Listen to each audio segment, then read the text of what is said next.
Le monde de la publication académique, c'est un peu la jungle. Et au milieu de tout ça, il y a une décision cruciale à prendre. Dans quelle revue publier? C'est un choix qui peut vraiment définir une carrière. Alors aujourd'hui, on va décortiquer un des outils les plus puissants pour s'y retrouver, les fameux quartiles de Scopus. Voilà notre programme. On va commencer par bien poser le problème, puis on découvrira l'outil Scopus, on va décoder ensemble son système de classement, voir comment l'utiliser en pratique, et on finira avec quelques conseils pour publier de façon vraiment stratégique. Bon, rentrons dans le vif du sujet. Le choix d'une revue, ce n'est vraiment pas anodin. C'est au cœur de la vie de chercheur et la pression, elle, est bien réelle. C'est la grande question, celle que tout chercheur se pose, surtout au début. Et la réponse, eh bien, elle peut complètement orienter une carrière. En fait, le truc, c'est que publier dans la bonne revue, c'est souvent un passage obligé pour avancer. Que ce soit pour valider son doctorat, espérer une promotion, décrocher des financements ou tout simplement pour être crédible à l'international, le nom de la revue pèse lourd dans la balance. Alors, face à ces labyrinthes, comment on fait pour se repérer? C'est justement là qu'intervient Scopus. C'est un peu la boussole qui va nous aider à y voir plus clair. Attention, un point super important à comprendre, Scopus ne publie rien du tout. Ce n'est pas un éditeur, c'est une gigantesque base de données qui va aspirer, indexer et classer des milliers et des milliers d'articles de revues scientifiques. Son job, c'est d'évaluer, pas de publier. Et quand je dis gigantesque, le mot est faible. On parle de plus de 28 000 revues actives, des actes de conférences, des livres, qui viennent de plus de 7 000 éditeurs du monde entier. C'est un panorama quasi complet de la recherche mondiale. Allez, on attaque le cœur du réacteur, le système de classement par quartile. Comment Scopus fait pour mettre de l'ordre dans tout ça? En fait, le principe est assez simple. Pour un domaine de recherche donné, Scopus va classer toutes les revues en fonction de leur impact, qui est surtout mesuré par le nombre de citations. Une fois qu'il a cette grande liste, il la coupe en 4 parts égales. Ce sont les quartiles. Le Q1, c'est le top du top, les 25% de revues les plus influentes, et ça descend comme ça jusqu'au Q4. Ce schéma, il montre ça très clairement. Chaque quartile, c'est pile un quart des revues du domaine. C'est un système de classement relatif. On compare les revues les unes par rapport aux autres. Mais alors, concrètement, ça change quoi? D'un côté, les revues Q1, c'est le Graal. Super sélective, un processus de relecture long et exigeant, mais un impact maximal à la clé. De l'autre côté, les revues Q4. Elles sont plus accessibles, les délais sont plus courts, et c'est parfait pour publier des résultats préliminaires ou simplement pour se faire la main.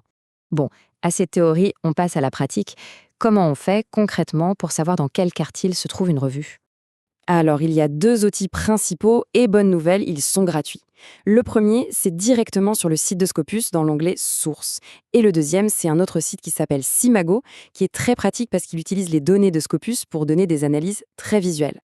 Ok, on y va étape par étape. On est sur la page d'accueil de scopus.com. La première chose à faire, c'est de cliquer sur l'onglet Sources, tout en haut. C'est la porte d'entrée vers toute la base de données des revues. Ensuite, on arrive sur une barre de recherche. Là, on tape le titre de la revue qu'on cherche.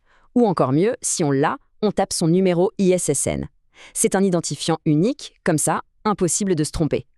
Et une fois qu'on a les résultats, l'astuce, c'est d'utiliser les filtres qui sont sur la gauche. On peut cocher la case du premier quartile, par exemple. Si la revue qu'on cherche est toujours dans la liste bingo, c'est une Q1.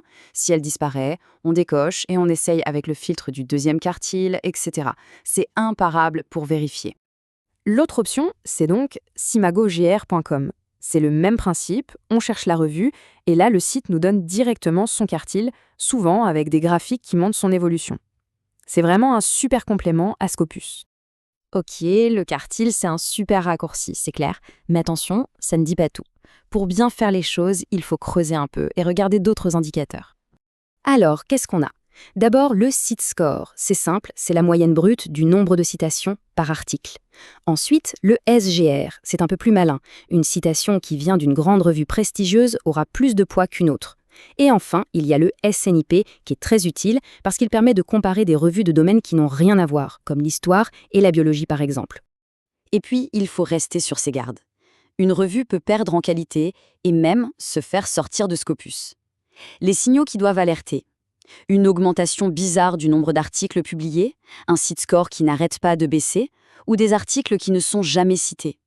Scopus fait le ménage tous les ans, donc il faut être vigilant. Bien, maintenant qu'on a tous ces outils en main, qu'on sait lire ces indicateurs, parlons stratégie. Comment on utilise tout ça pour prendre la meilleure décision? Voilà un conseil qui vaut de l'or, surtout quand on débute. Viser direct une revue Q1, c'est risquer de se prendre un mur, les taux de rejet sont énormes. Alors que commencer par une revue Q3 ou Q4, ça permet de comprendre comment marche le processus, de construire son CV de publication et de prendre confiance. C'est une super stratégie. Cette citation d'Elsevier résume parfaitement l'idée. Il ne faut jamais se fier à un seul chiffre. Le quartile, c'est important, oui, mais il faut le croiser avec d'autres indicateurs. Et surtout, il faut lire la revue pour voir si elle colle vraiment avec sa recherche. Et pour finir, une petite question pour ouvrir la discussion. Pour l'instant, tout est basé sur les citations. Mais avec la science ouverte, les nouveaux modèles de publication, la définition même de l'impact d'une recherche est en train de changer. C'est un sujet passionnant à suivre. Merci d'avoir suivi cette analyse.